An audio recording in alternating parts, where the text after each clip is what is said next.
Hello, this is From Help to Caring from Family Health Center of Marshfield. I'm Eva Scheppa, and I'm here with Greg Nycz, the Executive Officer of Family Health Center, and he's been serving in that capacity for the last 50 years. 2024 is Family Health Center's 50th year of providing care for our communities, and I take my hat off to Family Health Center's success. Greg has been with Family Health Center since our planning years in 1972 and 1973. By the way, Greg, I was 2 years old at that time. And you have spent your career looking at improving the health of our communities through specifically lower income populations as well as our rural communities in central and northern Wisconsin. And I'm glad to have you here, Greg, and recently you kicked us off for our 50th year at a town hall. And I remember you spoke about what makes Family Health Center special, needed, and different. And I really want to keep that theme during the show today to really give a taste of Family Health Center, a charcuterie of Family Health Center, if you will, and really to help folks understand what we're all about. Family Health Center is a federally qualified health center, and I'm wondering if you can share a little bit about how community health centers began. So it's kind of an interesting story because and again, I wasn't here at the beginning. The first community health centers launched in 1965, but they have a really interesting beginning, which started actually in South Africa on Zulu tribal lands. And there was a kind of what I call the grandfather of the community health center movement was a doctor by the name of Jack Geiger.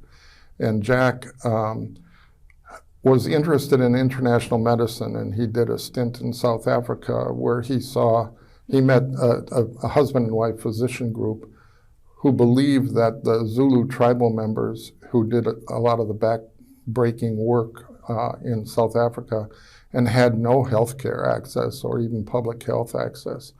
So the Clarks, the husband and wife physician team, decided that they would, on Zulu tribal reserves, build these clinics that would provide basic primary care and public health. And Jack Geiger, experienced that in probably the late 50s. And then he came back to this country, and he was down in the southern part of the country, advocating for voters' rights. People who have seen the movie Selma, he was part of all of that. And what he also saw when he was down there as a physician was that conditions for Black people in Mississippi and in the South back then in '64 and so forth were so dire that he felt he didn't need to go international, that there was plenty of work to be done here in this country. So he had this germ of an idea that he got from the Clarks in South Africa, that perhaps what they should be doing is developing basic public health and community primary care in the communities that had nothing. Mm-hmm. And so during this period of time, after President Kennedy was assassinated, the Johnson administration passed the War on Poverty, establishing the Office of Economic Opportunity. And in the Office of Economic Opportunity, there were a lot of programs that were created then, many of them that survive to this day. You know, it was food stamps back then, Head Start, the community action programs, all designed and focused on poverty, not healthcare. And shortly after that started, the people at the Office of Economic Opportunity learned that a lot of the children they were taking care of in Head Start had no access to health care.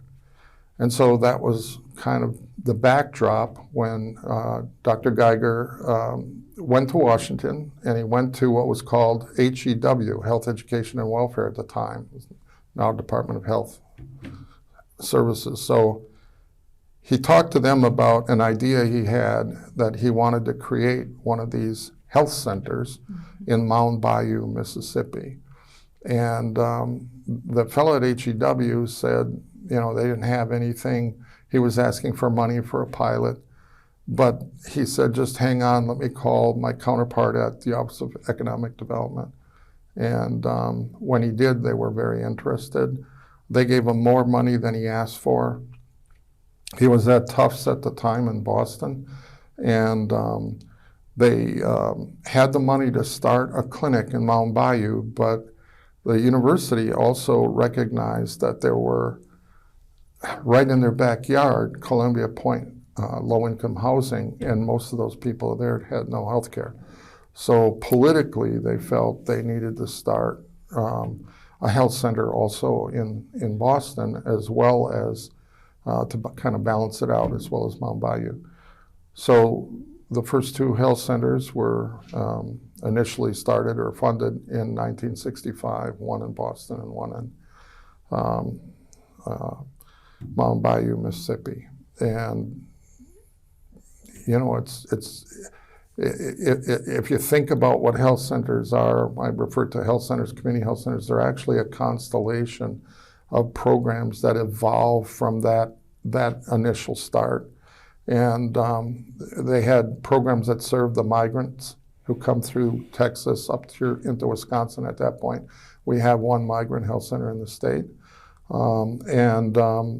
They had family health centers, and we'll get into that, I'm sure, a little later, because we were kind of a different breed, but still in the family. And neighborhood health centers is how they started out. Most of those were in inner city areas. And then they had a rural health initiative because they recognized that there were a whole lot of people in rural areas that just didn't have any kind of access to health care. And so all of those different programs, they had homeless programs, public housing programs. There was I don't remember the year, but there was a Consolidated Health Center Act that brought them all together and began referring to them all as community health centers. Later on, as you had said, they got the logo of federally qualified community health centers as part of a law that changed how community health centers were to be reimbursed under Medicare and Medicaid. So share a little bit about what a federally qualified health center is and how many are there today and what that looks like. So there are about 1,400 organizations that are federally funded through a grant program that goes directly to nonprofits. These 1,400 nonprofits, they're in all the states and territories. And that grant helps to subsidize the cost of care that's not reimbursed when you serve low-income people who don't have the money to pay for today's healthcare costs and have no insurance. So the federally qualified health centers, as they're now known, 1,400 strong, but when that legislation was created in Rhode Island, there was a senator by the name of Senator Chafee who was very interested in this concept, but he had a lot of these, for all intents and purposes, they were acting just like a community health center, but they didn't have the federal grant. So part of that legislation establishing federally qualified health centers also established a path for federally qualified health center lookalikes who could also access different reimbursement mechanisms under Medicare and Medicaid. And are health centers only serving folks of lower income? What kind of populations do they? Yeah, good question. The health center program is all about eliminating barriers for people to get the care that they need. And so those barriers, mostly the barriers are probably, at least in Wisconsin, related to finances. But whether it's cultural, linguistic, geographic, like if you have in the Plains states, there are some communities there's no doctor anywhere near. So there are health centers there now to take care of people whose next alternative may be 80 or 100 miles away. Sure. And we're experiencing some of that in the state of Wisconsin, where folks are traveling a great distance to access care and are looking at new ways to provide care to them. Especially dental care. Yes. Is that what you're getting at? Yeah. Do you want me to go into that Sure. a little bit? Sure. Tell us about one of the things that we learned in the year 2000, the Surgeon General put out the first ever report on oral health in America. And he talked about the gains that had been made and how well the dental system served people with money.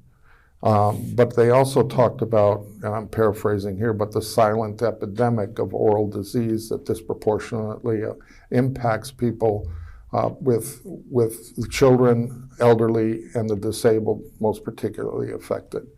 And when that came out, there was also about a year and a half later a call to action across the entire federal government. So the program that funds us is housed in the Health Resources and Services Administration. And that program was like all the other NIH and other parts of the federal government. They were all asked to look at what is it they can do to help address what the Surgeon General called up and what the call to action tried to spur. So we actually were able to get, as we built a dental system, we now have 10 dental clinics. As we were building that system, we got support both from the state and the federal government. And at one point, the federal government funded 454, I think it was, new access points, is the federal lingo, to deliver dental care. And we were fortunate enough to get one of those grants as well. And so I know you have a picture there. I don't know if you want to show that or how that's going to go. There is a map that really illustrates that we, from what I understand, see patients in our dental services from every county in the state of Wisconsin. And the need is great. Very great. We look at where our patients come from, and because we use taxpayer money to provide these services to people, we endeavor always to try to return real value to the taxpayer. Absolutely. And there's a number of ways in which we do that. One of them is that even people know about the opioid epidemic when that started, and as that started to ramp up, we had tens of thousands, and we still do have tens of thousands of people in our state traveling to hospital emergency rooms or urgent care centers for non-traumatic oral pain. And there was a researcher down in Marquette that published some really good studies on what happens when people in Wisconsin were going to these emergency rooms for non-traumatic oral pain. And I think it was 55% of them were given opioids for the pain, which only helped to fuel the opioid epidemic, because a good number of those would have been opioid naive, and many of them may have succumbed to that. The other thing that happens when you go to an emergency room is you have an active infection. So they'll prescribe antibiotics. And we've treated people who had been to the emergency room 3-4 times and on their 4th series of antibiotics. And again, that can breed antibiotic-resistant bugs because you're not solving the underlying problem. So what we decided to do as a community health center, federally qualified health center, said, as we build these dental centers, the first one we built up in Ladysmith, we ended up after a year getting patients from 42 of Wisconsin's counties. So if you're listening to this, just reflect on how far you have to go to get dental care.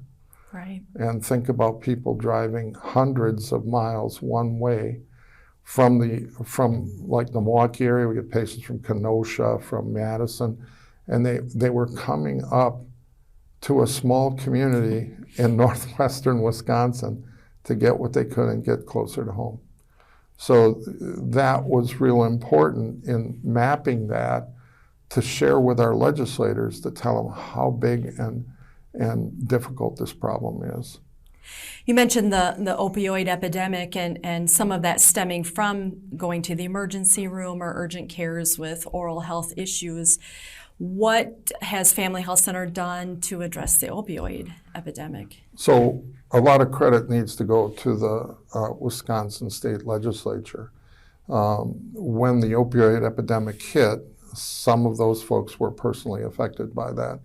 And while there's a lot of back and forth and arguing between the parties, I think the first vote on trying to do something about that was 99-0. So everyone agreed this is a problem. We need to work together to solve it. And they came up with what they called the HOPE legislation. And what they identified, one of the first things they identified was across the northern tier of counties, from the northeast, north central, and northwest, the resources to treat opioid addiction compared to the number of people who were suffering from that were out of balance. So they offered up a grant program, 5 years, it gets renewed every 5 years or recompeted. But I went up at the time and we gathered people. The area we were interested in having an impact on was Forest County, Oneida County, Vilas County, Price County, and Iron County. That was the north central counties that comprised. They were targeting a grant for that region and then for the other two northern regions, east and west. And it's kind of a sad thing because I was up there talking to all the parties who delivered services, both public and private and tribal. And everybody was looking, hey, the legislature did the right thing. They put some money out there for us to help solve this problem, begin to put a dent in the problem. And we looked around the table and we said, well, who's going to apply for this? And everybody sat around, looked at each other and said, well, I can't do it. We can't do it. And so here you have a strangest situation where you have a tremendous need, a recognition of that need. We have money. Putting money out there in a format that would help address the need. And the need is so severe in an area that there's nobody who can step up to do something. So at the time, we didn't have any treatment centers. And they turned to me and said, well, Greg, can Family Health Center do something? That's what you're created for, right? And we have really good grant writers. And I told them, I said, look, we don't even deliver services at this point in time. So we'd be willing to write the grant, but we want to do it different than what was done in the other areas. We want to try to have everybody collaborating together so that we would use this money to, kind of like when the tide comes in, that all the boats in the area that are serving the area rise with it. And so we created this HOPE Consortium. And we were fortunate enough to get the grant, and as we started that, working across public, private, Sheila Wykes, who was our director, used to say, no wrong door. Mm-hmm. We weren't competing for this business. We wanted to get people to the closest, soonest help, and she always talked about the easy button too. So once that HOPE legislation got going and the collaboration got going, one of the things that was patently obvious is we didn't have enough medication-assisted treatment resources in the area. And that's, again, where, as a community health center, the federal government was worried about this and on top of it, too. So they were offering community health centers scattered around the country to apply to start service programs. And we applied, and we were lucky enough to get one. So as part of that collaboration, the first thing they identified a lack of Medicaid-assisted treatment services.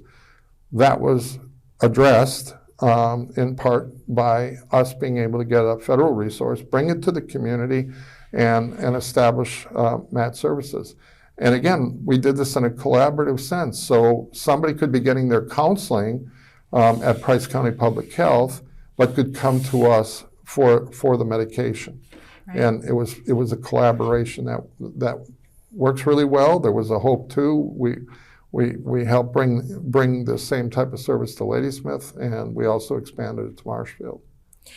And, what I always describe health centers as being the last safety net, catching those folks falling through all of the various services and things that are available. And here we are, that last net that can catch them. But the uniqueness about community health centers is that we don't have to do all the work. And because we have to be such great stewards of the tax dollars that we receive, and we at Family Health Center take that very seriously, we look to see who else is offering what, and how do we braid that together to provide a quality service for the community that we serve. And we're really following that same. I can speak a bit about our medical services that we've opened here in Marshfield, just starting to work with our partners within our community. Who is offering this service? Who is offering this service? Nobody's offering this service that we're seeing that our patients need. So we're going ahead and doing that ourselves and just strengthening the community as a whole to really meet those patients where they're at and the things that they need. Yeah, and when you bring up the taxpayers again, when you think about, and I think anybody who listens to this probably is unaware that veterans do not have access, almost all veterans do not have access to dental care under the VA. That shocked me when I learned it. When we built our second dental clinic, the veteran service officer in Scheppa County called me and said, one of the biggest problems I have on the health side is I can't get my vets with limited income dental care. And we said, we're going to fix that. Mm-hmm. And the other thing, and so I think the biggest, in order to get VA services for dental, you have to be 100% service disabled, or the other bigger category is your oral health situation as a result, like trauma of your service. That's when they'll cover it. So emergency rooms, people go into emergency rooms for this care, a lot of cost involved with that without solving the problem. Mm-hmm. And so we said, we can't take care of everybody because there's so many more people than we have dentists and hygienists, dental assistants to care for. And so what are some of our priority populations with an eye toward returning value to the community and to the high priority population? So when we were in Chippewa Falls Northern Center, Governor Doyle at that time wanted to move people from that who were institutionalized with severe disabilities, from that community into their hometowns in smaller group homes. The problem with that was they had a dentist, Dr. Dwyer, who would go up from Madison. He worked for the state, and he would take care of those folks. Sure. And when they were going to move people out, that program was going to end. So we actually entered into a memorandum of understanding with the state that as we built our dental centers with the help of Dr. Dwyer, who said you need to have 2 large treatment rooms, one with a wheelchair lift for people who have difficulty getting in and out of a wheelchair. So we committed to doing that. We also committed to working with local hospitals where possible to provide dental care in a hospital outpatient setting with anesthesia in order to take care of people whose access to this care is perhaps the most limited of anybody in the state. Sure. And I did get an email from the public health dentist back in around 2016 that said, of all the people on Medicaid who managed to get dental care and who needed to get dental care in a hospital setting with anesthesia, we did 41% of the work in 2014 of the state of Wisconsin. And our centers are not in the populated areas of the state. Right. So it underscores how bad it is for some people to be able to get dental care that they need. Sure. And a lot of the severely disabled people can't even articulate where their pain's coming from. And frequently what happens, they go into the medical care system and they try everything to figure out, but they don't look in the mouth to find out that's the problem. So by taking care of those folks in the appropriate place, we can save money for the taxpayer.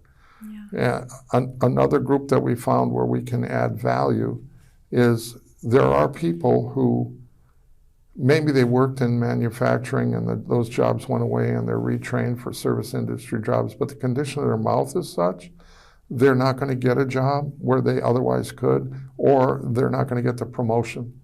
And so we've tried to prioritize, as you have said, working with our community partners. Yeah. If you have people like that, you're serving low-income clients, get them to us. We'll take care of the condition that might be standing between them and a job. Greg, you've been with Family Health Center since the very beginning. What keeps you going? What gives you the passion to do this work each and every day? Well, I mean, I always enjoyed the ability to work to help people, but when we got back in 2002, or actually it was before that, in the late 90s, when people who had dental problems and they were on Medicaid or Badger Care, they couldn't find a dentist to treat them. Mm-hmm. And I happened to be, I had served on a Wisconsin Dental Association Access to Care Committee, and the dentists that I served with on that committee all took Medicaid. So the Wisconsin Dental Association had all our numbers for when people called in and said, I can't find a dentist, try one of these. Even though I was the only non-dentist on there, but my number was up there. So I was fielding calls from people who were in dire situations. And we had a contract network of private dentists, and I would tell them that you need to, I will help you, I'll beg for you. I will talk to our contract dentist, find a dentist, we'll take care of you. But you need to do something in return. You know, the legislature can't fix problems they don't know exist. So please contact your legislature in any way, shape, or form. Tell them you're on Badger Care. Tell them what your story is, why you can't get care. And public health was doing a similar thing. Well, I had a lot of calls that were gut-wrenching. But I mean, I remember this one call, which I say still haunts me to this day. And it was a mother who, I pick up the phone and she's crying, sobbing, trying to choke out words. Her child in the background is alternating, shrieking in pain and sobbing. And I had been there, you know, with others in similar situations. She had been calling dental offices further and further away from her home for 2 weeks. Oh. Her child is suffering for 2 weeks on something that's easily fixed. How can we, you know, I live in Wisconsin, I'm proud of Wisconsin. How can we let that happen in our state? And what got me was, as I'm talking to this person, and I'm a perfect stranger, she is admitting to me that she feels like a failure as a mother. Mm. I mean, I just said, no, we got to fix this. Yeah. Yeah. So, I to this day, until we fix it, I'm going to keep going, as long as my body will let me. Right. Well, thank you. Thank you for sharing that story, Greg. Yeah. So as we continue to tell the story of Family Health Center and what we offer to our communities, we'll continue to do so through this new show, From Help to Care, and we look forward to sharing that with others.